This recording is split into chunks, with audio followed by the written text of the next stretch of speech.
ketemu lagi dengan Mongol di Mongol Stress Channel dan di Dark World Investigation plus 62. Jadi hari ini kita akan membahas dari sisi pintu masuk dengan posisi awan di lokasi acara Travis.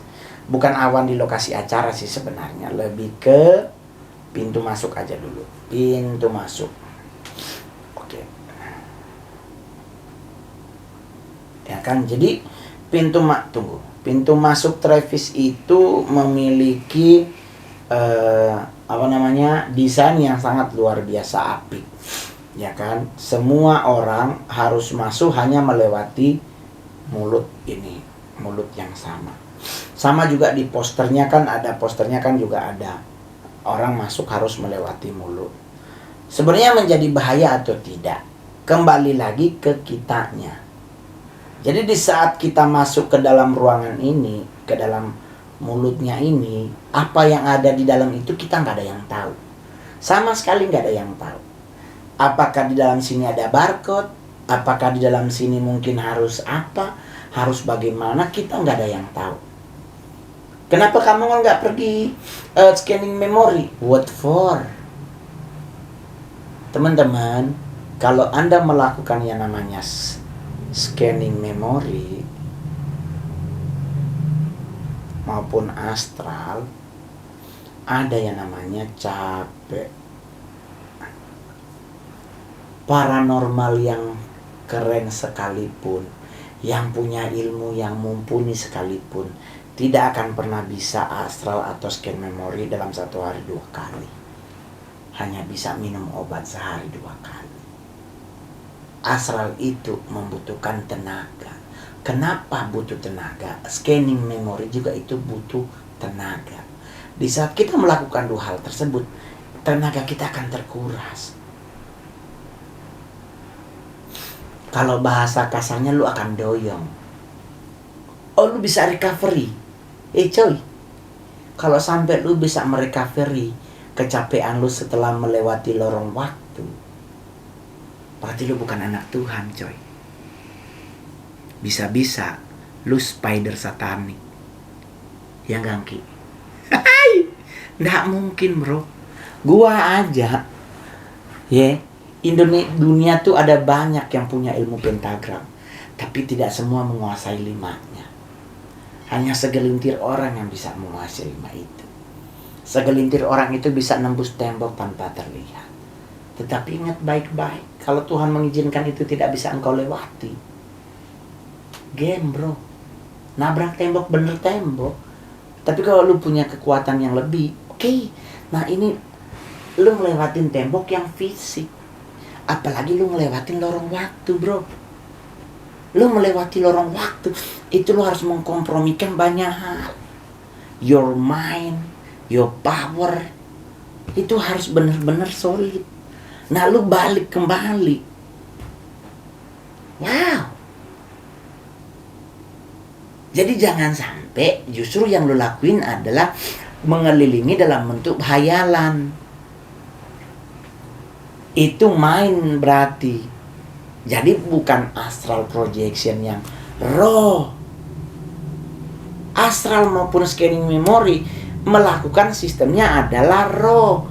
Your spirit, not your mind. Kalau lu your mind yang jalan, benar atau tidaknya hanya di lu yang tahu. Tapi kalau lu melakukan astral, lu melakukan scanning memory, bro, gue boleh jujur, gue menguasai ilmu pentagram sekali berdunia. Asia cuma ada 2 orang loh, gue cuma sama Brian doang. Dan di saat gue harus ketemu Lucifer, di saat kita ritual di satu tempat, mungkin kayak di The Gates of Hell, gue bisa 1 minggu loh nggak bangun bang. Bukan nggak bangun sih, 1 minggu itu gue berasa kayak baru abis kerja setahun itu. Apalagi ini daerah ini, daerah apa? Ini di pundak ya, bahu ya. Itu kayak lu mikulin karung, bukan isi pala sayang, isi cingke. Kayak tenggeng begini kita jadinya. Karena lu melewati lorong waktu. Karena roh yang pergi. Tapi kalau lu yang pergi main, ya bisa aja gue 10 kali juga gue boleh pergi kemana. Karena cuman pikiran itu melanglang buana namanya. Jadi teman-teman harus bisa membedakan yang pergi itu rohmu atau your mind. Kalau lu bisa lebih peka lagi, sebenarnya ngapain lu astral projection? Kenapa lu nggak pakai your eyes? Orang yang bisa melakukan astral projection mayoritas punya mata 3 kan? Kenapa lu nggak pakai your eyes? Kenapa lu harus tutup mata? Coy, astral projection itu nyampe di satu tempat akan beda-beda. Di film-film aja yang dibuat, skenarionya dibuat aja, bisa tahu melakukan hal tersebut. Coba lu nonton film. Nggak pernah orang pergi melewati lorong waktu, jatuhnya di tempat yang sama. Pasti tempat yang berbeda-beda. Ada yang di hutan, ada yang di sungai, ada yang di gunung. Lu ke alam sebelah dengan gandengan tangan. Coy, berarti lu sebenarnya bukan astral atau bukan melakukan scanning memori. Lu traveling your mind. Berarti lu travel mind namanya. Berarti sama kayak hipnotis. Hipnotis kan mainnya di mind. Karena connecting eye, mind, and heart akan menghasilkan 3 kesempurnaan. Tetapi kalau lu cuman makainya mind, berarti lu hipnotis. Nah, apakah itu benar? Ya, itu kembali lagi. Prinsip Anda, bukan prinsip saya. Jadi itu yang kamu mau bilang, ada term and condition. Jadi teman-teman semuanya, kalau melihat dari pintu masuk kan ada astro, ada word, terus ada balon-balon. Nah, dengan kondisi seperti ini, ya kita nggak tahu ada apa yang terjadi di dalam ini. Kenapa kamu nggak pergi menyelidiki? Enggak, orang gue mau Natalan, gue mau beli baju di Senayan City. Ngapain gue mau ngeliling, pergi ke tempat lain? Karena gue tahu capeknya, coy. Gue tahu bahayanya. Jadi gue nggak pernah mau. Nggak, orang gue udah mau Natalan, mendingan gue bikin cookies fantasi. Mending gue bikinin kue nastar khas Manado daripada gue suruh pergi ke tempat apa yang dilakukan Travis di lapangan itu. Mengapa?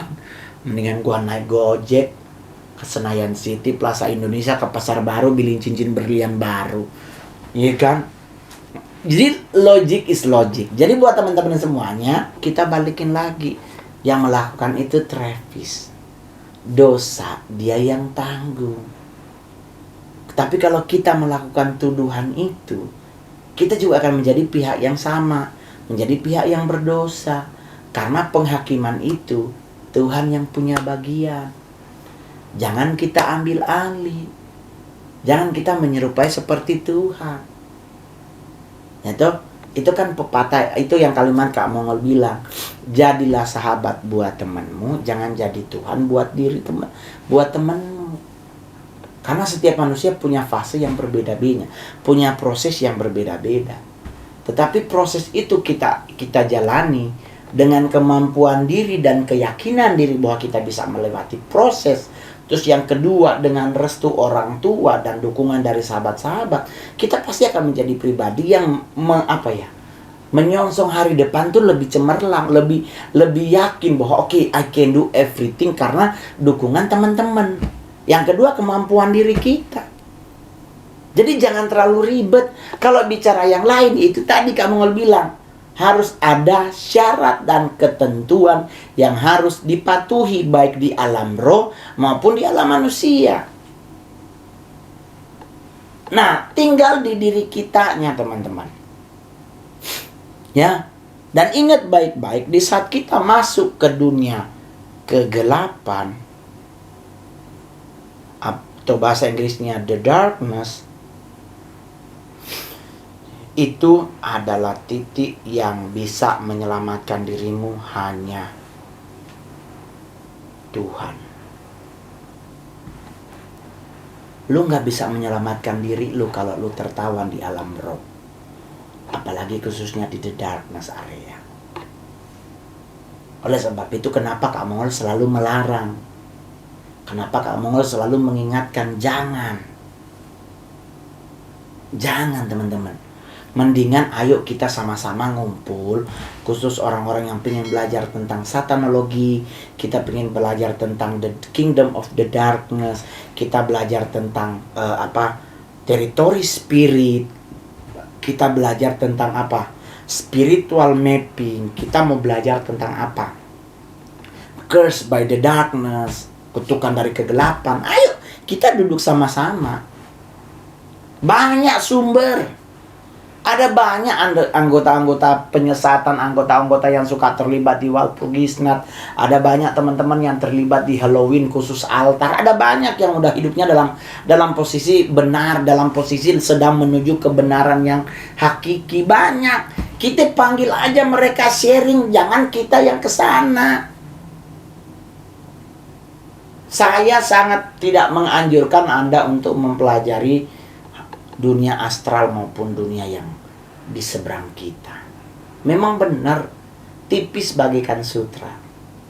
Tetapi mohon maaf teman-teman, jebakannya sama kayak jebakan tikus. Di saat Anda tertawan, berarti Anda sudah masuk dalam satu kerangkeng. Itu namanya jeruji.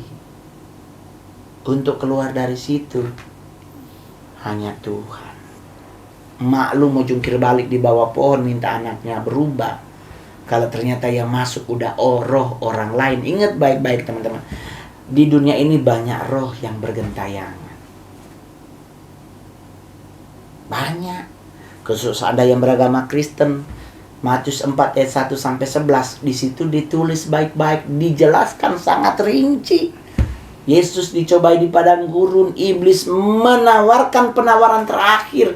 Jika engkau mau menyembah kepadaku, aku akan memberi seluruh dunia ini, bukan cuma seluruh, seisi kepadamu. Itu kata siapa? Kata setan. Itu Satan yang ngomong, bukan Lucifer yang ngomong. Kenapa Satan yang ngomong? Karena Satan ada bersama dengan Tuhan di saat penciptaan. Lucifer adanya di altar. Nggak pernah Allah sang pencipta ke Taman Eden ditemani oleh Lucifer. Selalu ditemani oleh Archangel sebagai malaikat penghulu, penjaga, penguasa. Lucifer mungkin off cuti. Off lah sehari ya mungkin. Ya mungkin aja. Karena dia harus tetap di altar. Selain dia harus menyenangkan hati Tuhan, bersama dengan yang namanya kerubim harus menjaga. Ada korban ukupan, ada kaki dian, ada tabut perjanjian. Jadi otomatis Lucifer yang ikut. Satan yang ikut. Jadi di saat Yesus lahir menjadi juru selamat, khusus teman-teman agama Kristen, diperhadapkan dengan cobaan. Disuruh roti. Batu jadi roti. Baru yang kedua disuruh turunin lompat, jatuhin tuh badannya. Terus akhirnya dibawa oleh si Satan ini ke hubungan bait Allah, bawa ke gurun. Nggak mungkin Lucifer, coy. Lucifer nggak ada kekuatan seperti itu. Baru yang terakhir apa? Kalau engkau menyembah kepadaku. Berarti seluruh dunia ini, seisi dunia ini, until now, setan yang punya. Kenapa kita bisa bertahan? Karena kita meyakini, khusus teman-teman yang beragama Kristen, Yesus Kristus itu juru selamat Tuhan dan Raja. Otomatis kalau kita mengakui dia sebagai juru selamat kita, mengakui dia sebagai Tuhan dan Raja kita, kita itu under covering. Jadi itu yang Mongol bilang, kita itu tercover. Jadi mau setan sebesar apapun, by the blood, dibilang tuh, by the blood, by the Lamb of God, by the blood of God.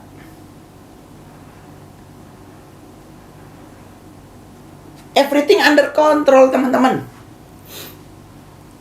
Jadi bukan cuma teman-teman yang beragama Kristen, teman-teman yang beragama Muslim juga sama. Janji Allah kepada Nabi Muhammad juga sama. perlindungannya kepada keturunannya.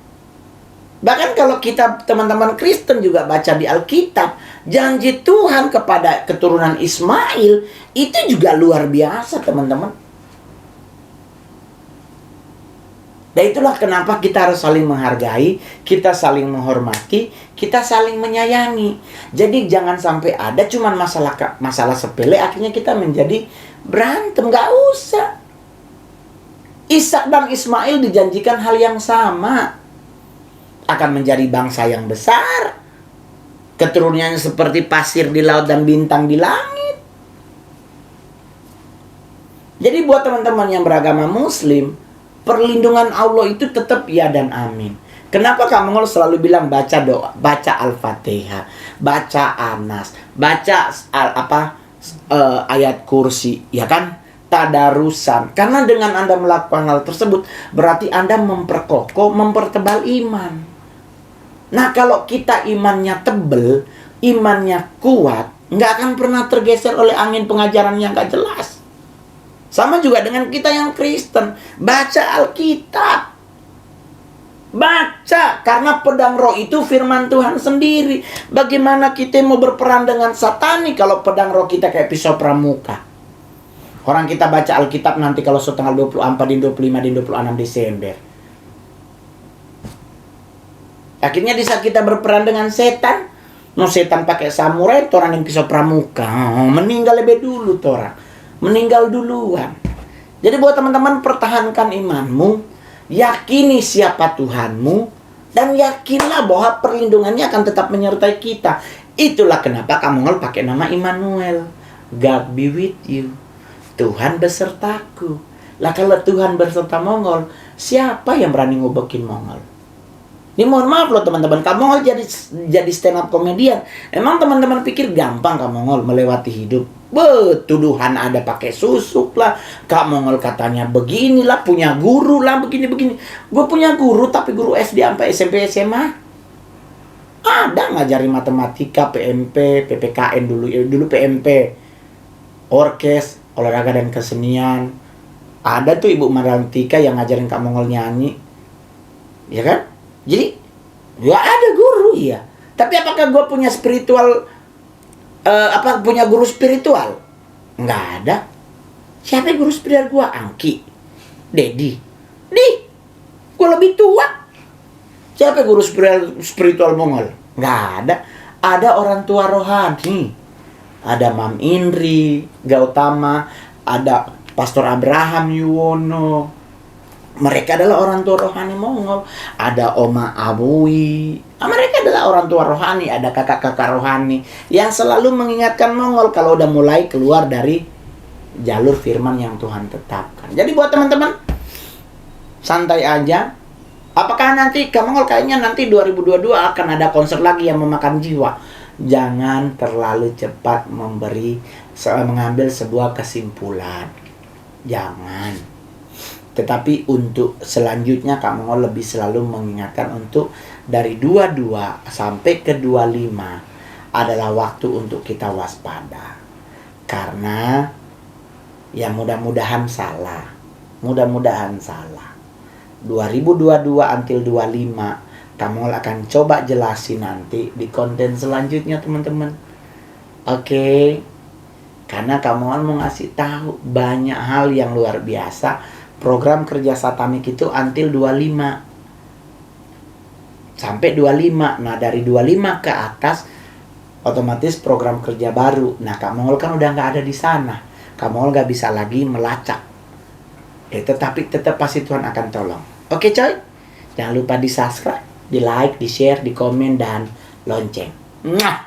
Bye-bye.